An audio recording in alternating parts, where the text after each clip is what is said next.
Say my name, say my name. If no one is around you, say baby I love you. I'm a survivor, I'm not gon' give up, I'm not gon' stop, I'm gon' work harder. Qu'est-il arrivé au groupe Destiny's Child ? Cela fait plus d'une décennie que Destiny's Child, l'un des groupes féminins de R&B les plus performants de tous les temps, a tiré sa révérence. Destiny's Child a été la fondation initialement par Beyoncé Knowles, Kelly Rowland, LaToya Luckett et Latavia Robertson. Aujourd'hui, ces femmes sont devenues des valeurs sûres dans l'industrie de la musique, ou devrais-je dire femmes indépendantes ? À l'heure actuelle, tout le monde sait à quel point ce groupe féminin était révolutionnaire, mais ce que la plupart des fans ne savent pas, c'est ce qu'il s'est réellement passé dans ce groupe. Salut à tous et bienvenue sur la chaîne qui vous dévoile la face cachée des célébrités. Aujourd'hui, nous plongeons dans l'univers de Destiny's Child. Alors si t'es nouveau sur la chaîne, n'oublie pas de t'abonner et d'activer la cloche de notification pour ne manquer aucune de nos prochaines vidéos. Qui sont les Destiny's Child ?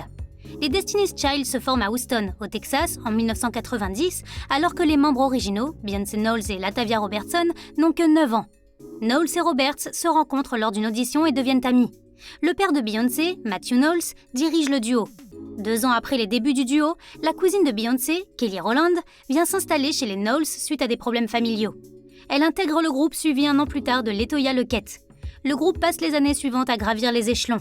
Mais dans l'esprit de beaucoup, le groupe n'est composé que de 3 chanteuses, dont Michelle Williams. Ce qui sera vrai dans une certaine mesure.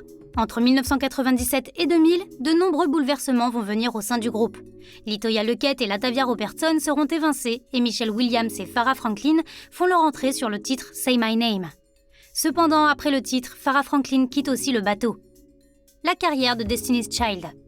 Destiny's Child a dominé la scène mondiale, mais je parie que vous vous demandez comment elles sont arrivées jusque-là. Eh bien, prenez du popcorn, c'est une histoire assez intéressante. Le groupe commence ses activités musicales à l'adolescence sous le nom de Girls Tyme, comprenant Knowles, Rowland, Latavia Robertson et LaToya Luckett.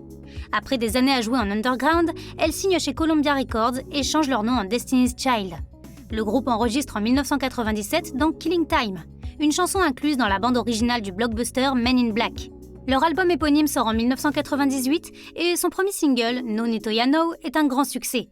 Mais c'est surtout leur deuxième album, The Writings on the Wall, qui contient les singles Bills Bills Bills et Say My Name, qui propulsent les Destiny's Child au rang de stars auprès du public.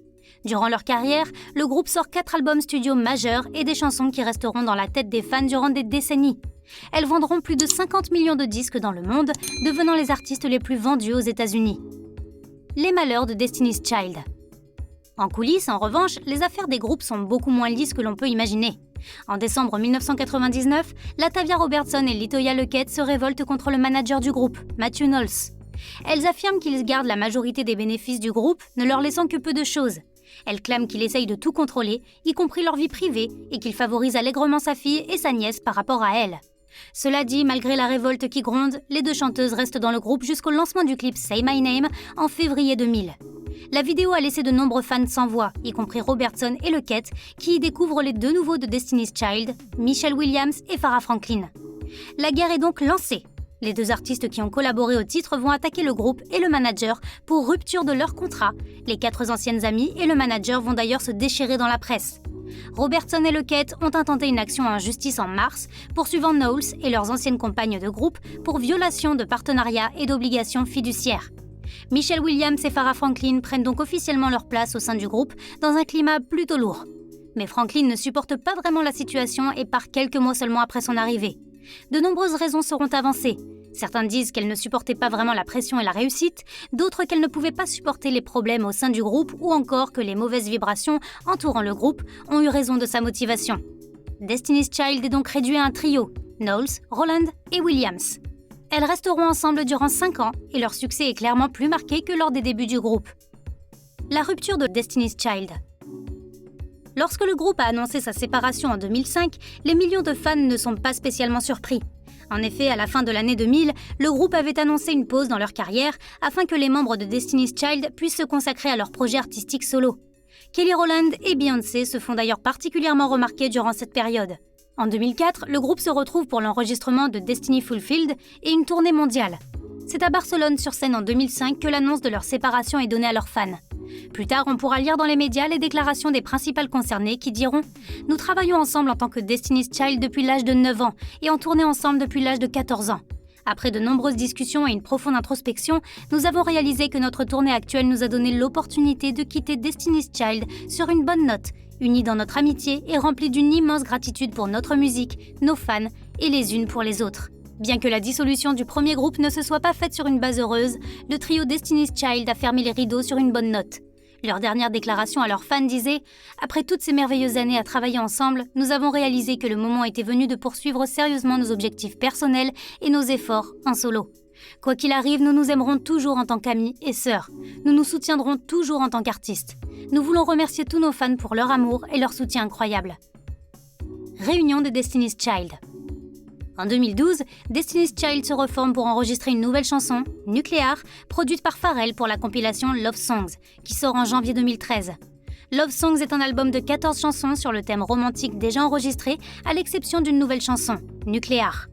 Un an avant la sortie de cet album, Destiny's Child sort The Very Best of Destiny's Child en octobre 2012 pour célébrer le 15e anniversaire de leur premier vrai gros succès. En 2013, le public les retrouve aussi lors du Super Bowl à la Nouvelle-Orléans. Beyoncé chantait un medley de ses tubes en solo avant d'être rejointe sur scène par Kelly Rowland et Michelle Williams. Elles se retrouveront aussi lors d'une mini-réunion pendant la performance Coachella de Beyoncé en 2018. La vie après Destiny's Child. Après la fin du groupe, chaque membre a poursuivi une carrière solo. Et il faut bien le remarquer, les filles se sont plutôt très bien débrouillées. Voici les grandes lignes de leur parcours depuis leur séparation. Beyoncé.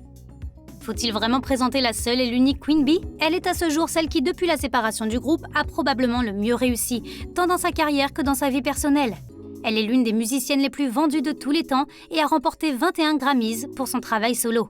Ses plus grands succès incluent Crazy in Love, Irreplaceable, Single Ladies, Put a Ring on It, Love on Top, Drunk in Love et Formation. Elle a sorti 6 albums studio de platine. Queen Bee a également mis le pied dans la comédie où elle a également triomphé. Elle est apparue dans des films comme Austin Powers, In Goldmember, Dreamgirls, Obsessed et The Lion King.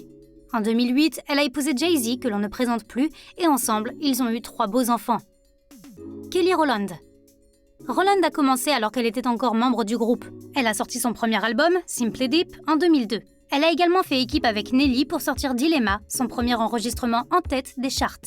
Ses succès incluent Like This, Motivation et les collaborations de David Guetta, Commander et When Love Takes Over. Au fil du temps, elle a sorti 4 albums solo et vendu plus de 40 millions de disques dans le monde. Elle a joué dans plusieurs films, notamment Freddy vs Jason. Rowland s'est aussi essayée à plusieurs émissions de télé, le plus souvent avec beaucoup de succès. On a pu la voir dans The X Factor UK, The X Factor USA et The Voice Australia. Elle est mariée à Tim Witherspoon et le couple a 2 adorables fils, dont un né en janvier 2021. Michelle Williams.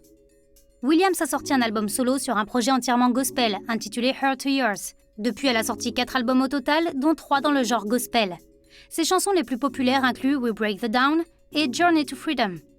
Avant que le groupe ne se sépare, Williams s'est aventurée dans la comédie en 2003 et elle a joué dans des pièces comme Chicago, Fela et A Snow White Christmas, tout en apparaissant elle-même dans RuPaul's Drag Race, Fox is My Core et la 8e saison de Strictly Come Dancing. Elle a également décroché des rôles comme Naomi Dawson dans Half and Half en 2006 et elle a également interprété Diana Ross dans American Soul de Bette. Elle a été fiancée au pasteur Chad Johnson pendant 9 mois, mais ils se sont séparés en décembre 2018. C'est la fin de la vidéo d'aujourd'hui, en espérant que ça vous a plu et que vous avez retrouvé avec plaisir les membres de ce groupe culte qu'est les Destiny's Child. Avant de partir, n'oubliez pas d'appuyer sur le bouton j'aime, de vous abonner à cette chaîne et d'activer les notifications. Nous avons beaucoup de contenu passionnant pour vous sur vos stars préférées.